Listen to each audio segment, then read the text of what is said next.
Bienvenue dans Info Hebdo, l'info du Nord sélectionnée, recherchée, sourcée par nos journalistes de Médias Ténois.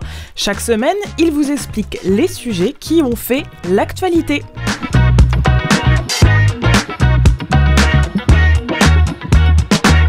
Aujourd'hui, je suis accompagnée de deux journalistes de Médias Ténois, Nelly Guidici et Cristiano Pereira. Bonjour à tous les deux. Bonjour. Bonjour. Alors, on va tout d'abord parler d'une date importante. Le 30 septembre, mardi dernier, a eu lieu la Journée de la vérité et de la réconciliation, un jour notable instauré en 2021 au Canada, durant lequel on rend hommage aux filles, aux fils, aux enfants autochtones disparus dans le système des pensionnats, aux survivants, ainsi qu'à leurs familles et à leur communauté. Chaque année, à Yellowknife, il y a une marche qui est organisée à travers la ville. Alors, Cristiano, comment elle s'est déroulée cette année et est-ce qu'il y avait du monde ?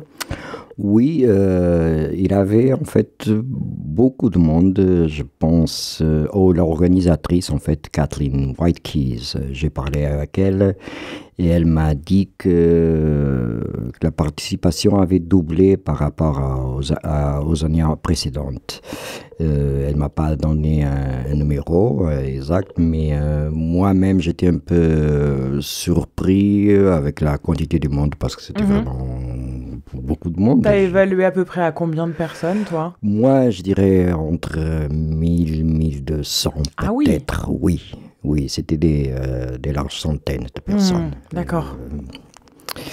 Donc la marche, voilà, les gens, c'était mardi, on a parti de l'aréna, là, à côté du nouveau centre aquatique, et on a pris l'avenue Franklin pour descendre jusqu'au parc Sambaquet. Donc c'était une marche très visible au cœur de la ville avec un cortège et l'ambiance était un peu solennelle mais chaleureuse aussi. Il y avait des familles, des enfants en chandail orange, des aînés. Voilà, c'était quelque chose de très visible dans la ville. Alors, quels messages importants ont été lancés par donc l'organisatrice Kathleen White-Keys ? Oui, donc avant de partir du côté de l'aréna, Kathleen White-Keys, elle a eu avec un mégaphone, elle a eu un discours très bref mais très fort, un discours centré sur les enfants. En gros, elle a appelé les gens à réparer les foyers brisés et à ne pas laisser les enfants seuls et malheureux sans soutien. Selon elle, l'amour et le soin doivent être présents même quand les familles ne peuvent pas toujours offrir la sécurité nécessaire. Voilà, et elle a insisté un peu sur l'idée de nos rêves collectifs, ils échoueront si le bien-être total des enfants est négligé. Donc son message était c'était un message clair.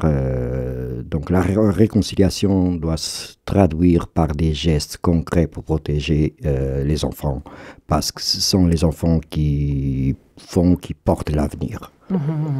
Et au-delà du 30 septembre, qu'est-ce que ça signifie en fait quand on dit poursuivre la réconciliation au quotidien pour la communauté ? Voilà, ça c'était une autre idée que Kathleen a mentionnée en fait, c'est que la réconciliation ne peut pas être réduite à une seule journée commémorative. Donc, elle a rappelé que ça doit se vivre, c'est quelque chose qui doit se vivre tous les jours à travers de nos choix collectifs et individuels.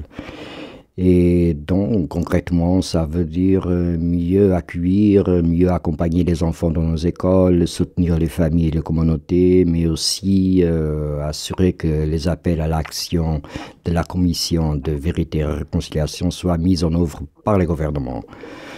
Donc, la réconciliation quotidienne, c'est aussi un travail de mémoire et de respect. Donc, il faut se rappeler les survivants des pensionnats, écouter les histoires et agir pour que ça ne se reproduise jamais. Donc, c'est un effort constant qui doit engager toute la société, pas seulement les communautés autochtones. Un effort constant. Alors on va rester dans la même thématique et prendre un peu de distance sur le sujet et s'éloigner de Yellowknife avec toi, Nelly. Cette semaine encore, tu as travaillé sur ce processus complexe qui est celui de la réconciliation. Est-ce que tu peux nous rappeler quel était le rôle de l'enquête nationale sur les femmes et les filles et les personnes deux esprits autochtones disparus et assassinés qui s'est déroulée en 2016 ? Alors, cette enquête, elle est basée un petit peu sur le même travail qui a été fait par la Commission de la vérité et de la réconciliation. Donc, l'enquête qui a été mise en place par le gouvernement fédéral en 2016, elle avait pour but d'analyser et de voir quelles étaient les causes vraiment systémiques de toutes les formes de violence finalement, y compris les violences sexuelles à l'égard des femmes, des filles, des personnes aux deux esprits autochtones au Canada. Il faut savoir que les femmes autochtones sont plus touchées par la violence que les femmes blanches au Canada. Et Mhm. finalement, cette enquête, elle a duré 3 ans. Et comme sur le principe de la Commission sur la vérité et la réconciliation, les personnes qui travaillaient au sein de cette enquête nationale se sont déplacées dans les communautés, elles ont rencontré des organisations, elles ont recueilli des témoignages de familles, de femmes et de filles qui ont disparu ou qui ont malheureusement été assassinées, ou même de survivantes. Donc finalement, après 3 ans, il y a plus de 1400 80 témoignages qui ont été recueillis et qui ont permis à 170 appels à la justice d'être publiés dans un rapport final. Ce rapport a été publié en juin 2019.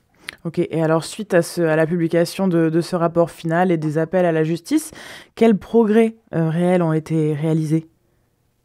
Alors, dans le cadre de cette enquête, finalement, j'ai eu l'occasion d'en parler, enfin, de demander l'avis de Dwayne Gaston-Aucoin, qui est le représentant du territoire du Yukon au sein du Conseil spirituel de l'Assemblée des Premières Nations. Et il fait aussi partie du Conseil d'ES LGBTQU. QQIA+, pardon. Et donc, lui, selon lui, malheureusement, il y a très peu d'accomplissements, très peu d'appels à la justice qui ont été concrétisés. Il parle de 2 appels à la justice, donc depuis 2019, ça fait 6 ans, il Ah n'y oui, en c'est aurait que tout. 2, Ouais, ouais. selon lui, qui sont vraiment complétés et aucun n'a été concrétisé ni même entamé pour ce qui concerne les personnes aux deux esprits. Donc il était vraiment pas enjoué, même si quand la commission a démarré son enquête, quand l'enquête a fait son travail, il était content. Mais là, il est attristé et il regrette que il n'y ait pas de suite qui ait été donnée à la publication de ces appels à la justice. Mais alors, qu'est-ce qui freine cette concrétisation? Alors, selon lui, il y aurait 2 choses. La première, c'est le contexte là récent de guerre de tarifs déclenchée par le président américain Donald Trump envers le Canada, qui fait que le gouvernement fédéral a revu ses financements et a revu toute sa politique économique. Et c'est au détriment, selon lui, des programmes nécessaires et à la concrétisation de ces appels à la justice. Donc, il y aurait cette première partie plutôt économique et financement qui est un frein. Et la deuxième, c'est un manque de volonté gouvernementale et un manque de reconnaissance. Il m'a même parlé en entrevue de citoyens de seconde zone. Pour lui, les personnes autochtones, métisses et inuits sont vraiment des citoyens de seconde classe. Ils sont considérés comme tels par le gouvernement fédéral. Et du coup, comme il n'y a pas non plus de relation de gouvernement à gouvernement, entre le gouvernement fédéral et les gouvernements autochtones, il n'y a pas vraiment d'engagement concret et d'actions qui sont prises par le gouvernement fédéral. Donc c'est un peu une double justification au fait que très très peu d'appels à la justice sont concrétisés malheureusement. Un manque d'action criant. Merci Nelly. Alors, Cristiano, je reviens vers toi pour un tout autre sujet. En fin de semaine dernière, tu as suivi une conférence de presse menée par Rebecca Alty, ancienne maire de Yellowknife, désormais ministre des Relations couronnes autochtones. Elle a annoncé qu'Ottawa misait 8 millions de dollars sur la formation verte dans le Nord. Alors concrètement, qu'est-ce que ce projet intitulé Sustainable North Our Workforce, soit le bien dénommé acronyme SNOW, va changer pour les travailleurs du Nord? Oui, tout à fait. Donc, le projet SNOW, Rebecca Aldi l'a présenté, c'est un programme de 3 ans financé par Ottawa avec 8 millions de dollars. Et l'idée, c'est de former près de 1850 personnes ici au territoire du Nord-Ouest. Ce sont des formations pratiques sur le terrain qui concernent des métiers liés à des énergies renouvelables comme le solaire et la biomasse. Et l'idée, c'est d'anticiper un peu la transition énergétique et de donner aux gens d'ici les compétences nécessaires pour occuper les nouveaux emplois liés à l'économie propre. Donc, lié à l'économie en carbone, pardon. Et surtout, ça se fait dans les 33 communautés du territoire, pas seulement à Yellowknife ou à Erie River, par exemple. Et alors, elle a beaucoup insisté sur la participation autochtone. Alors, pourquoi c'est important selon elle ? Oui, c'était en fait c'était un des points forts de son message. Elle a parlé de la réconciliation économique et de la nécessité que les grands projets du Nord se fassent avec des véritables partenariats autochtones. Ça veut dire que les conformations vont être offertes directement dans les communautés avec un accompagnement adapté pour que les Premières Nations, les Inuits et les Métis puissent bénéficier pleinement de cette transition. La ministre a même dit qu'il s'agit vraiment de travailler directement avec les Premières Nations, les Inuits et les Métis, qui soient allés plus loin.